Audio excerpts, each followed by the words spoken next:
ಕೃಷಿ ಉದ್ಯಮ ಚಾನಲಿಗೆ ಸ್ವಾಗತ.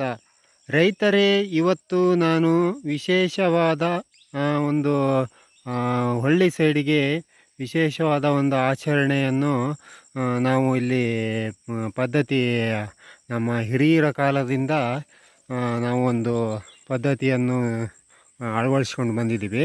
ನಾವು ಏನಂತ ಹೇಳ್ತೀನಿ ಇವಾಗ. ನಾನು ಇವತ್ತು ಸೃಷ್ಟಿ ದೀಪೋತ್ಸವ ಮತ್ತು ಕಡೆಯ ದೀಪೋತ್ಸವ ಸೃಷ್ಟಿ ದಿನ ನಾವು ನಮ್ಮೂರಾಗೆ ಕದ್ರು ತಗೊಂಡು ಹೋಗ್ತೀವಿ.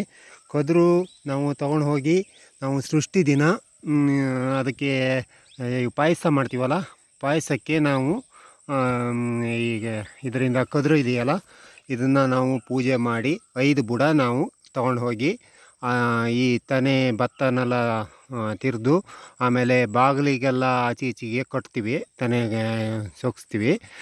ಆಮೇಲೆ ಅದು ಉಳಿದಿರೋದನ್ನೆಲ್ಲ ಭತ್ತನೆಲ್ಲ ನಾವು ಪಾಯಸಕ್ಕೆ ಹಾಕ್ತೀವಿ. ಪಾಯಸಕ್ಕೆ ತುಂಬ ಚೆನ್ನಾಗಿ ಇದು ನಮ್ಮ ಹಿರಿಯರ ಕಾಲದಿಂದ ನಾವು ಅಳವಡಿಸ್ಕೊಂಡು ಬಂದಿದ್ದೀವಿ. ಈ ಪದ್ಧತಿಯನ್ನು ನಾನು ಹೇಗೆ ಮಾಡೋದು ಅಂತ ಹೇಳಿ ತೋರಿಸ್ತಾ ಇದ್ದೀನಿ.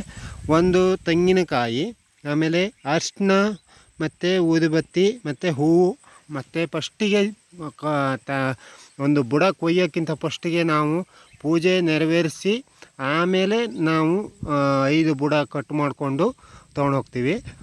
ಇದು ಮುಂದಿಂದು ನಾನು ಇವಾಗ ತೋರಿಸ್ತೀನಿ ನೋಡಿ, ಯಾವ ಥರ ನಾವು ಪ್ರೊಸೀಜರ್ ಮಾಡ್ತೀವಂತ ನೋಡಿ. ರೈತರೇ, ಅರಿಶಿನ ಕುಂಕುಮ ಹಾಕಿ ಎಲ್ಲ ಪೂಜೆ ಮಾಡಿದ್ದೀನಿ.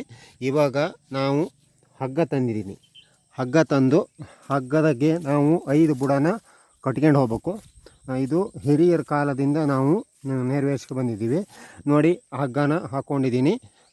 ನಾವು ಇವಾಗ 5 ಬುಡ ಕಟ್ ಮಾಡಿಕೊಂಡು ನಾವು ಮನೆಗೆ ತೊಗೊಂಡು ಹೋಗಿ ಬಾಗಿಲಿಗೆ ಆದಷ್ಟು ಕಟ್ಟಿ ಉಳಿದಿರೋ ಭತ್ತನೆಲ್ಲ ನಾವು ಪಾಯಸಕ್ಕೆ ಹಾಕುವ ನಮ್ಮ ಹಿರಿಯರ ಕಾಲದಿಂದಲೂ ಪದ್ಧತಿ ಇದೆ. ಈ ವಿಡಿಯೋ ಇಷ್ಟ ಆದರೆ ದಯವಿಟ್ಟು ಲೈಕ್ ಮಾಡಿ, ಶೇರ್ ಮಾಡಿ, ಮತ್ತು ಕಮೆಂಟ್ ಮೂಲಕ ನಮಗೆ ತಿಳಿಸಿ.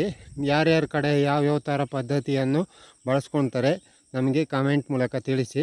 Thank you.